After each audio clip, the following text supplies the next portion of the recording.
Most companies have not mapped out the buyer journey. This is a very important step for many reasons. One of them is so that you could help create content and materials to help take the prospect and the client down the journey and increase your chances of conversion and growth down the line. Another reason is so that you could actually measure parts of the process so that you could actually start to improve it. So let's take a look at the journey here. As you see, we have the first one is awareness. And awareness means the prospect starting to become aware that they have this problem. Now, this is not always the case depending on what you're selling. Some people, it's inherent that they know that they have this issue or this problem and that they need to fix it. Some do not. If you're coming into a new industry or creating a new industry, AI, for example, it's up to you to create the awareness and put out content on that. Once the prospect has some awareness of the issues, then they're going to start doing research. And once they're in the research stage, now you start to give them more information about how you solve that problem and the results that you could get.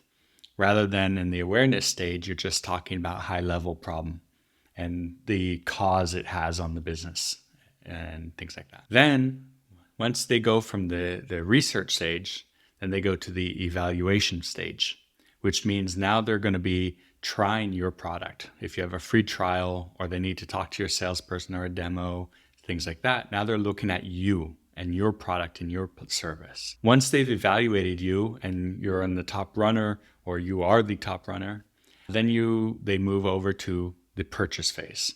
And in the purchase stage, now you're talking to their legal team, you're talking to their procurement teams, or you're bringing in maybe the CEO and trying to get the deal across the line and do another negotiation. Once they've purchased, now they're going on to the next step, which is onboarding.